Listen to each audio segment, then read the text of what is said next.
Yeah, this is what I'm talking about. Welcome, ladies and gentlemen, to our brand new revamped Autism Vlogs. As you can see behind me, we are taking things to the next level. Gone are the days of boring bedroom settings and whatnot. From now on, we'll be having professional backgrounds like these for your amusement and entertainment, but also to give the Autism Vlogs a bit more of a professional feel, if you will. Not like a high school or a college assignment where you gotta get something done before a certain deadline to get a good grade, to make mommy and daddy happy. But enough about that. Let's get into today's article, shall we? Now, this article was released a few weeks ago, but I think is very relevant to this day. The title of the article is Social Camouflage May Lead to Underdiagnosis of Autism in Girls. Now, before I get into this social camouflage, let's talk about the issue of diagnosing autism in girls. Believe it or not, it's actually a lot harder than diagnosing autism in boys. In fact, according to this article, according to the Centers for Disease Control and Prevention, the disorder is 4.5 times more common among boys than girls. Boys appear to be more vulnerable to autism, but that's just it. It only appears to be so. This is mostly because the signs for autism are a lot more easier to spot in boys rather than girls. And unfortunately, this in turn would result to a girl with autism either not getting the diagnosis at all or getting the diagnosis much later. Thus, they wouldn't be able to get any early intervention stuff or possible accommodations through IEPs. Like this individual in the article right here. Let me pull it up real quick, sorry. The individual named Haley Wittenberg. She did not get the diagnosis until she was 19 years old. 19 years old! Think about that for a minute. Around that age, an individual will most likely have already graduated high school and are either in a career or going to college. That means she went through the entire grade school with little to no accommodations whatsoever. While that does sound impressive, that's very hard. For an individual with autism to go through elementary, middle, and high school with little to no accommodations, unless you had like an IEP session, is kind of like learning how to dance fluently with one hand and one leg tied behind your back. It's possible, but not very feasible. So the big question in this case is, why is it so difficult to get a diagnosis for autism in girls, and yet so easy to get a diagnosis for autism in boys? This leads to the social camouflage thing I was talking about earlier. It's all in the gender, how males and females are built and whatnot. You see, one of the biggest difficulties with diagnosing autism in girls is that girls tend to be a lot more social rather than boys. And as you may know, socialization is the biggest obstacle for autistics in general, no matter what level on the spectrum they are. Let's take a look at this example, shall we? So I interviewed a new person, very lovely. I really think she's going to fit really good with the team. But she had an interesting question for me, which I've never had anybody on an interview ask me before. She was asking me, what kind of cultures have I run into in the past, because I seem to be very comfortable with everybody. Can you imagine such a question on the interview? I've never heard such a thing. I thought it was a wonderful question. As you can see in this example, the girl was a lot more conversational rather than the boy. This is because girls are more likely to get into longer and more detailed conversations, whereas in boys, we're more straightforward, either short and simple, straight to the point, or we tend to isolate ourselves a bit more. That's just how we are. Now, another thing that makes it more difficult to diagnose autism in girls is the passion. Passion involves empathy and emotions, two things that autistics tend to struggle with a lot. But since girls in general are a bit more emotional, it's easier for them to showcase empathy and passion. a lot more easier than boys have it. Unless you're awesome like me. Where did you get that footage? Get that out of here! You didn't see that. And finally, the third factor to take into consideration in regards to diagnosing girls with autism is social expectations. Girls are a lot more aware of what is to be expected in certain societies in regards of what to say, what to wear, what kind of shampoo or perfume to use, and how people will respond and react to certain things. Girls might not always be able to meet these social expectations, but they're a lot more aware of what those social expectations are.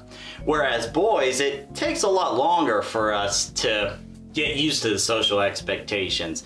Sometimes there's an odor issue, like in my work. There are a lot of people that come by the store that could really use a shower or two. Ugh. I mean, I know they're working on construction stuff or whatnot, but come on! Because girls are more aware of the social expectations out in the real world, it's much easier for them to blend into the normal society or whatever society they're going into, whereas boys may tend to stand out a bit more. Either they're doing something right, something outlandish, or just something just plain wrong. So, to overview, some of the things that make it difficult to diagnose an individual or girl with autism is awareness of social expectations, the level of empathy and passion, and the ability to have a good or long conversation with other people. Now, don't get me wrong, just because it's difficult to diagnose a girl with autism doesn't mean that it's impossible. And I already have an idea for that. I've actually addressed this a while back when I did an autism vlog on diagnosing high-functioning autism. And the basic advice I gave for this is test them at their weakest point. Find out the areas that they're struggling the most at. Kind of test them, challenge them, make the signs for autism a lot more obvious or a lot more visible so that the experts can give that accurate diagnosis. There are many ways to help diagnose a girl with autism. In fact, there's like a whole list that I found. Now, while I'll only be going over 3 of those possible signs to look out for, I have the full list in the video description down below, so feel free to check that out if you want to learn more. So, we're going to be going over 3 signs that you may want to look or test for. Number 1. What is the nature of the conversation? How much is the individual in question contributing to said conversation?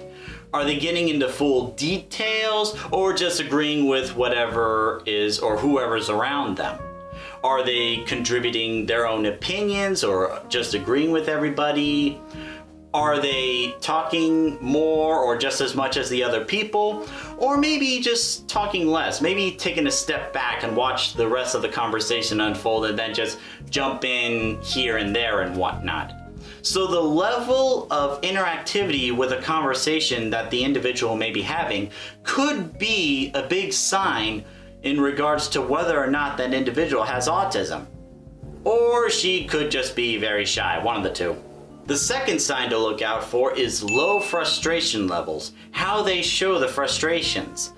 Now, a neurotypical who has a frustration and whatnot may get all grumpy or really sad and whatnot and kind of stay away from people, stuff like that.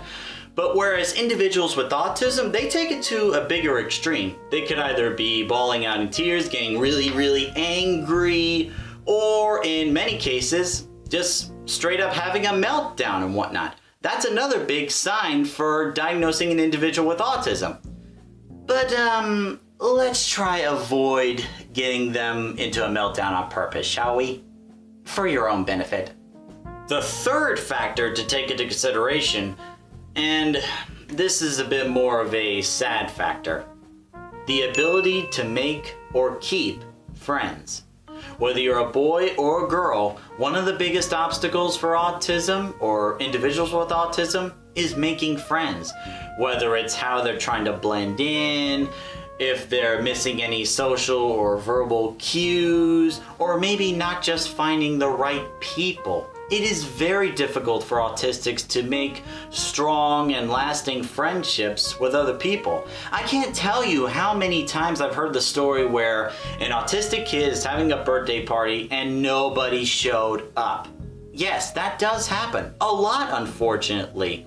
Because making friends involves connecting with other people on a certain level rather than just having a conversation and then just going separate ways and whatnot. Making friends is very difficult, even more so if you have autism. Now, don't get the wrong idea. Just because they may have trouble with making or keeping friends doesn't mean that they can't make friends at all or can't make friends with help. It just means they gotta get a lot more practice in, that's all. Whether it be getting into more conversations, talking to a speech therapist, getting a lot more practice in, a bunch of trial and error, you get the idea. So, a quick overview. 3 factors to look into in terms of diagnosing a girl with autism is: how much are they contributing to the conversation, low frustration levels, and the ability to make or keep friends. Now, these signs may not always point to autism, and there's a full list down in the description down below, but if you suspect the individual has autism, be it either boy or girl, please get the diagnosis right away, as soon as you can. Early intervention is key. The earlier you get that diagnosis, the better off you'll be. It doesn't matter if you're a boy or a girl. If you have the genetics, you might have autism. And on that note, I think I'm going to end the vlog here. Thank you very much for watching, ladies and gentlemen. If you like what you saw, don't forget to like, comment, and subscribe to stay up to date on the latest vlogs. And if you have any articles for autism that you would like for me to cover, let me know in the comments down below too. I'd be more than happy to cover it. Also, what do you think of this amazing background stuff we have going on? Is there a particular background that you would like to see on there? Let me know. I'll see what I can do. So thank you very much for watching, ladies and gentlemen, and until the next video, see you later.